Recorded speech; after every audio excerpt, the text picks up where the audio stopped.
I started reviewing movies 5 years ago with Jurassic World. It was a movie that I had a lot of problems with when I first saw it, and as time went on, I disliked it even more. Jurassic World, to me, felt like a movie conceived by an algorithm to check all the boxes for a blockbuster. The characters were underwritten archetypes without much personality beyond basic traits. We have belligerent sexual tension between a laid-back, masculine lead and an uptight woman. There are annoying tag-along kid characters that are pointless to the plot and are only there to push a trite lesson about the importance of family. We have a dumb, militaristic villain, a huge monster, and some disaster porn for good measure. There is no depth or nuance to Jurassic World that isn't walked all over in service of dinosaurs eating people. And now we come to the sequel, which does all of those things but makes them much, much worse. I'm not pulling my punches on this one. Jurassic World Fallen Kingdom is terrible. I saw the movie in the Alamo Drafthouse, and the woman to the left of me had a support dog with her, and as the movie went on, I wished I had one too. I hated Jurassic World, and Fallen Kingdom's previews did not give me any confidence. Seeing that dinosaur reach out at the girl in her bed looked like a joke scene. The experience of watching this movie was like knowing a car crash was going to occur, seeing it happen, and then watching the flames and hearing the screams of anguish for 2 hours. And yet, audiences still seem to like it. When I saw this movie in Jurassic World in the theater, I felt like Sarah Jessica Parker and Ed Wood. You people are insane! Nobody cares! These movies are terrible! Before I really dig in, I should go over the positives. The obligatory kid character isn't pointless to the plot like the kids in the last one. This character that screams a lot in the trailer doesn't scream as much as I thought he would in the rest of the movie. Now let's dig in. I'm going into heavy spoilers. If you don't want any spoilers, skip to this time code. The movie is split into two halves. The first half is a trip to Isla Nublar, which plays as a ripoff of Lost World Jurassic Park, right down to the female lead having red hair and a ponytail.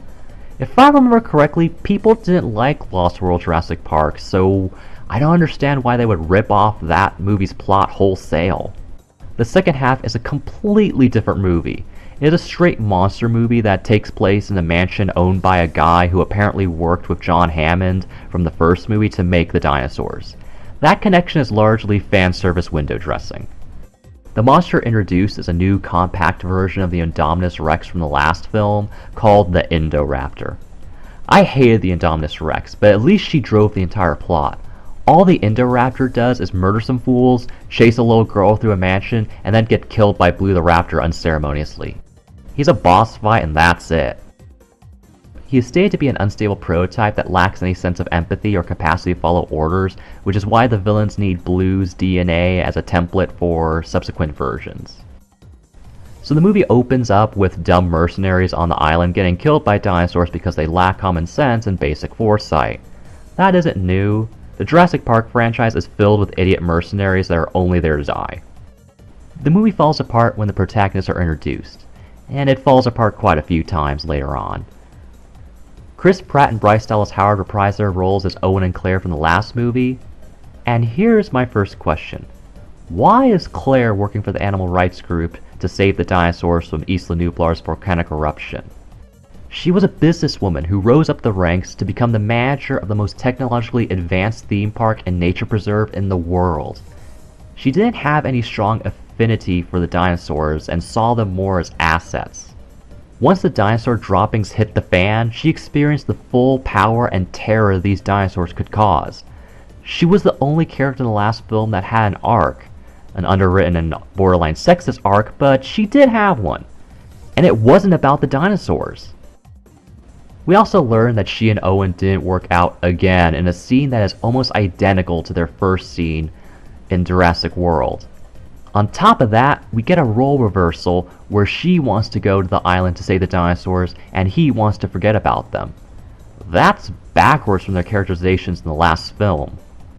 The characters in this blockbuster franchise have less character consistency than the cast of Teen Titans Go between episodes. These characters were never strong or compelling, and it seems like the filmmakers had so little faith in giving them growth and just repeats beats from the last film. Claire and Owen are also joined by Nerdy Guy and Sassy Gal. I don't remember their names, and the movie forgets about them for long stretches. So our protagonists are flat and nondescript. What about the villains? The villains in Jurassic World Fallen Kingdom are...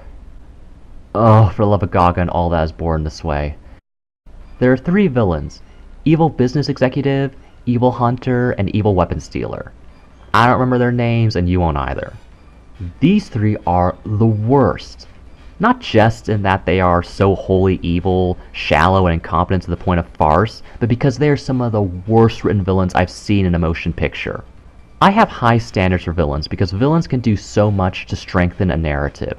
They can be foils to the heroes, incredibly charismatic, relatable to the audience, just plain fun to watch, and so much more.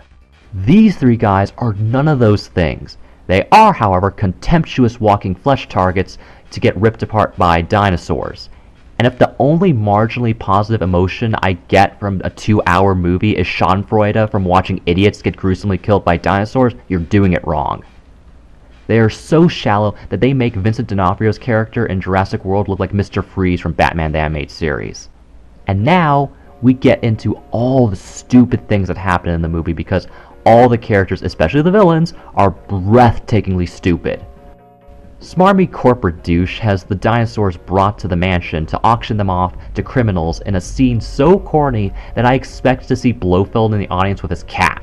When they show off the Indoraptor's prototype, people start bidding, and he accepts the bids even though BD Wong told him that the prototype is unstable and that if the bidders can reverse engineer the prototype, then smarmy business douche would lose his monopoly on Indoraptors.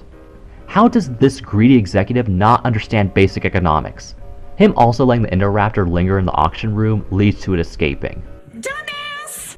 The hunter ends up releasing the Indoraptor due to gross stupidity in the scene with several jarring tonal shifts. He finds this Indoraptor in a cage, fires 2 tranquilizer darts at it, and then decides to go into the cage to take one of its fangs. The Indoraptor was playing possum and goes on to bite his arm off and disembowel him. Dumbass! And the dumbness doesn't stop at the villains. So when Lockwood, the owner of the company and mansion, finds out about what smarmy douche is doing in his basement, he, a bedridden old man hooked up to an oxygen tank, demands that the smarmy douche call the police and turn himself in because, in his words, it would be more believable. He then gets murdered by the smarmy douche. Dumbass! Who am I missing? Oh geez, I still need to talk about the little girl. Okay. So, the granddaughter of the old man is revealed to actually be a clone of his late daughter. She may also be part raptor, but it's ambiguous and ludicrous if true. At the end of the movie, the protagonists find a toxic gas leak is flooding the dinosaur containment pen, and the ventilation system is offline. The only way to save them is to open the gate to the outside. Claire considers opening the gate, since she fought to save the dinosaurs, but doesn't do it. Because, why would she release dinosaurs into the mainland? Then the little girl opens the gate.